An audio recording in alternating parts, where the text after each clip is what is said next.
E Jesus tomou os pães e, havendo dado graças, repartiu-os pelos discípulos, e os discípulos pelos que estavam assentados, e igualmente também os peixes, quanto eles queriam. E quando estavam saciados, disse aos seus discípulos: recolhei os pedaços que sobejaram, para que nada se perca. Recolheram-nos, pois, e encheram 12 cestos de pedaços dos 5 pães de cevada, que sobejaram aos que haviam comido. Vendo, pois, aqueles homens o milagre que Jesus tinha feito, diziam: este é verdadeiramente o profeta que devia vir ao mundo. Sabendo, pois, Jesus que haviam de vir arrebatá-lo para o fazerem rei, tornou a retirar-se ele só para o monte.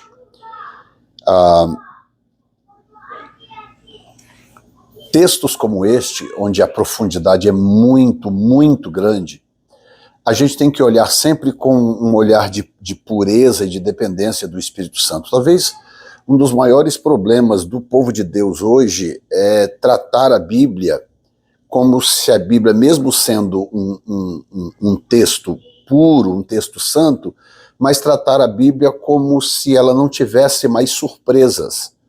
Principalmente pessoas que já leram a Bíblia 1, 2 vezes, ou várias vezes, ou já ouviram tanto pregação sobre a Bíblia e coisas dessa natureza, que elas acabam achando que a Bíblia, a Bíblia, apesar de ser um livro bom, um livro abençoado, talvez já tenha alcançado o seu limite de revelação, e essas coisas podem ser instintivas. Não é que conscientemente a gente pense assim, mas inconscientemente fica essa sensação de que já conhecemos a Bíblia o bastante. E é um grande engano isso, um grande erro pensar dessa forma. A Bíblia tem infinitas revelações ainda contidas. O mundo vai acabar, esse mundo que nós conhecemos vai acabar, a igreja vai ser arrebatada, a eternidade virá e nós não teremos esgotado a Bíblia. E aqui nesse texto que eu acabei de ler, nós temos algumas informações que são muito fortes, né? Você vê que Jesus trabalha de uma forma muito profética. Ele consagra o pão e abençoa o pão. João não diz explicitamente que ele tenha abençoado ou consagrado o peixe, né? E fica subentendido com o que ele diz no final do versículo 11, dizendo: e igualmente também os peixes quanto eles queriam. Mas esse igualmente pode ser a questão do repartir. Repartiu-os pelos discípulos e os discípulos pelos que estavam assentados, e igualmente também os peixes. Então fica uma coisa meio em aberto, ambígua, mas o pão, ele diz claramente: e Jesus tomou os pães, e havendo dado graças, repartiu-os. Então, definitivamente, a Bíblia quer que saibamos que os pães foram consagrados, e a razão eu expliquei no vídeo anterior. Quem não assistiu, volta no vídeo anterior para você poder entender por que Jesus escolheu aqueles pães para multiplicar. Mas há uma segunda coisa aqui interessante, é que quando ele fala da sobra, o povo vai checar a sobra, e são 12 cestos de pães que sobraram. Nós sabemos que os números para Deus são importantes, eles têm significados, né? O número 12 é o número de Israel, o número da nação de Israel, e também o número do governo de Deus, né? E por que é também da nação de Israel? Porque o governo de Deus se estabeleceu através da nação de Israel. Então são as 12 tribos de Israel, mesmo sendo 13, porque José recebeu 2 tribos, mesmo sendo 13, ainda assim o número é reduzido para 12, para manter o número do governo de Deus sobre a nação de Israel. Por isso que a nação de Levi é tirada para servir as outras 12, para se manter sempre o número 12. Não é? No Apocalipse eles tiram fora a tribo de Dan para inserir a de Levi. Ou seja, de uma forma ou de outra, sempre uma é retirada para que o número possa fechar em 12. Não é verdade? Agora, curiosamente, num outro vídeo eu quero mostrar para vocês uma coisa interessante a respeito do livro de João, que você não vê nem Mateus, nem Marcos e nem Lucas, que são os sinóticos, né? O livro de João tem o desenho do tabernáculo. Há coisas que você vê no livro de João que são muito semelhantes a coisas que aconteciam, rituais ou móveis que havia no tabernáculo ou no templo.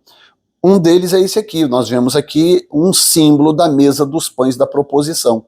Além de Jesus multiplicar os pães, ou seja, abençoou aqueles pães, multiplica e no final sobram 12, que é o que acontecia no templo ou no tabernáculo, quando eles trocavam os pães da mesa da proposição, uma vez por semana no sábado, eles trocavam os pães, e eles então consagravam os pães e colocavam 12 pães sobre a mesa dos pães da proposição, 6 de um lado e 6 do outro.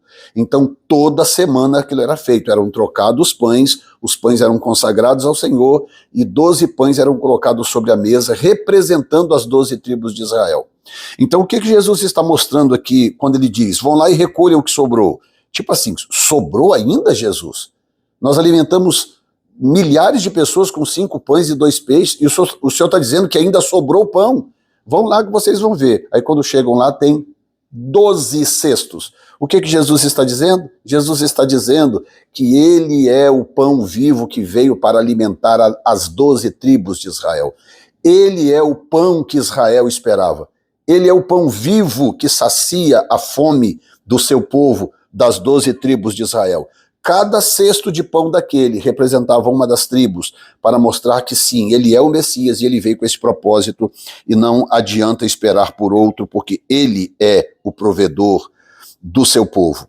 Então nós temos aqui verso 13, recolheram-nos, pois, e encheram 12 cestos de pedaços dos pães de cevada que sobejaram aos que haviam comido. Então comeram, e ainda sobraram 12 cestos cheios.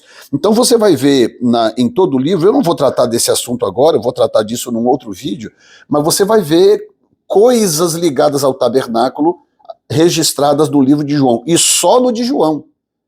Um exemplo é que os 4 evangelhos falam da multiplicação dos pães, mas só João diz que era Páscoa, só João diz que o pão era de cevada, e só João diz que ele consagrou ou só o pão, ou primeiro o pão, né? Só João diz, nenhum dos outros evangelhos dão esses detalhes que João dá, que são extremamente importantes. Você vai encontrar, portanto, a mesa dos pães da proposição simbolizados aqui, né? Você vai encontrar o altar de bronze em João 12:1, versículo 7 e versículo 24, Jesus falando do seu sacrifício. Você vai encontrar a pia de bronze em João 13:5, quando Jesus lava os pés dos seus discípulos. Você vai encontrar o lugar santo com as suas 3 peças representadas em João 14, 15 e 16. Você vai encontrar a menorá em João 14:6, 16 e 26. Você vai encontrar a vara de Arão que floresceu em João 15, quando ele fala, eu sou a videira verdadeira e o meu pai é o agricultor. Ele fala que toda vara que dá fruto, que está nele dá fruto, e a que não dá fruto é lançada no fogo. Um simbolismo da vara de Arão que floresceu. Nós vamos encontrar o altar do incenso em João 16:1. Nós vamos encontrar todo o tabernáculo, o santíssimo lugar em João 17:1, que é a oração sacerdotal intercessória que Jesus fez pelos seus discípulos e por nós, representando que o sumo sacerdote fazia uma vez por ano no Yom Kippur, intercedendo e orando pelo povo de Israel. E por aí vai. Ou seja,